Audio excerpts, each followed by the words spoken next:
پیدائش پہلا باب۔ خدا نے ابتدا میں زمین و آسمان کو پیدا کیا، اور زمین ویران اور سنسان تھی، اور گہراؤں کے اوپر اندھیرا تھا، اور خدا کی روح پانی کی سطح پر جنبش کرتی تھی۔ اور خدا نے کہا کہ روشنی ہو جا، اور روشنی ہو گئی۔ اور خدا نے دیکھا کہ روشنی اچھی ہے، اور خدا نے روشنی کو تاریکی سے جدا کیا۔ اور خدا نے روشنی کو تو دن کہا، اور تاریکی کو رات۔ اور شام ہوئی، اور صبح ہوئی، سو پہلا دن ہوا۔ اور خدا نے کہا کہ پانیوں کے درمیان فضا ہو، تاکہ پانی پانی سے جدا ہو جائے۔ پس خدا نے فضا کو بنایا، اور فضا کے نیچے کے پانی کو فضا کے اوپر کے پانی سے جدا کیا، اور ایسا ہی ہوا۔ اور خدا نے فضا کو آسمان کہا۔ اور شام ہوئی، اور صبح ہوئی، سو دوسرا دن ہوا۔ اور خدا نے کہا کہ آسمان کے نیچے کا پانی ایک جگہ جمع ہو کہ خشکی نظر آئے، اور ایسا ہی ہوا۔ اور خدا نے خشکی کو زمین کہا، اور جو پانی جمع ہو گیا تھا اس کو سمندر۔ اور خدا نے دیکھا کہ اچھا ہے۔ اور خدا نے کہا کہ زمین گھاس اور بیجدار بوٹیوں کو اور پھلدار درختوں کو، جو اپنی اپنی جنس کے موافق پھلیں اور جو زمین پر اپنے آپ ہی میں بیج رکھیں، اگائے، اور ایسا ہی ہوا۔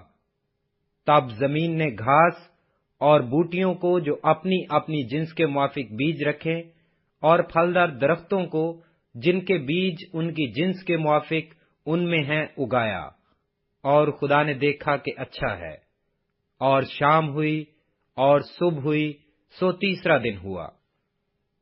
اور خدا نے کہا کہ فلک پر نیر ہوں کہ دن کو رات سے الگ کریں، اور وہ نشانوں اور زمانوں اور دنوں اور برسوں کے امتیاز کے لیے ہوں، اور وہ فلک پر انوار کے لیے ہوں کہ زمین پر روشنی ڈالیں، اور ایسا ہی ہوا۔ سو خدا نے دو بڑے نیر بنائے، ایک نیر اکبر کہ دن پر حکم کرے، اور ایک نیر اصغر کہ رات پر حکم کرے۔ اور اس نے ستاروں کو بھی بنایا۔ اور خدا نے ان کو فلک پر رکھا کہ زمین پر روشنی ڈالیں، اور دن پر اور رات پر حکم کریں، اور اجالے کو اندھیرے سے جدا کریں۔ اور خدا نے دیکھا کہ اچھا ہے۔ اور شام ہوئی، اور صبح ہوئی، سو چوتھا دن ہوا۔ اور خدا نے کہا کہ پانی جانداروں کو کثرت سے پیدا کرے، اور پرندے زمین کے اوپر فضا میں اڑیں۔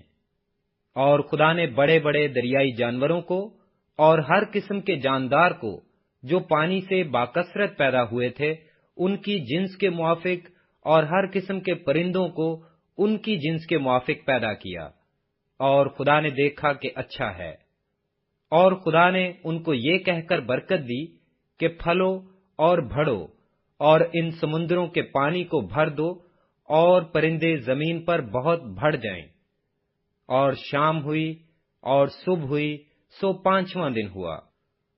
اور خدا نے کہا کہ زمین جانداروں کو ان کی جنس کے موافق چوپائے، اور رینگنے والے جاندار اور جنگلی جانور ان کی جنس کے موافق پیدا کرے، اور ایسا ہی ہوا۔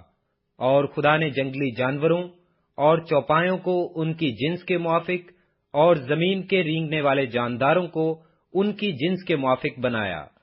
اور خدا نے دیکھا کہ اچھا ہے۔ پھر خدا نے کہا کہ ہم انسان کو اپنی صورت پر اپنی شبیہ کی مانند بنائیں، اور وہ سمندر کی مچھلیوں اور آسمان کے پرندوں اور چوپایوں اور تمام زمین اور سب جانداروں پر جو زمین پر رینگتے ہیں اختیار رکھیں۔ اور خدا نے انسان کو اپنی صورت پر پیدا کیا، خدا کی صورت پر اس کو پیدا کیا، نر و ناری ان کو پیدا کیا۔ اور خدا نے ان کو برکت دی، اور کہا کہ پھلو اور بڑھو، اور زمین کو معمور و محکوم کرو، اور سمندر کی مچھلیوں اور ہوا کے پرندوں اور کل جانوروں پر جو زمین پر چلتے ہیں اختیار رکھو۔ اور خدا نے کہا کہ دیکھو، میں تمام روئے زمین کی کل بیجدار سبزی اور ہر درخت جس میں اس کا بیجدار پھل ہو تم کو دیتا ہوں، یہ تمہارے کھانے کو ہوں، اور زمین کے کل جانوروں کے لیے، اور ہوا کے کل پرندوں کے لیے، اور ان سب کے لیے جو زمین پر رینگنے والے ہیں، جن میں زندگی کا دم ہے، کل ہری بوٹیاں کھانے کو دیتا ہوں۔ اور ایسا ہی ہوا۔ اور خدا نے سب پر جو اس نے بنایا تھا نظر کی، اور دیکھا کہ بہت اچھا ہے۔ اور شام ہوئی اور صبح ہوئی، سو چھٹا دن ہوا۔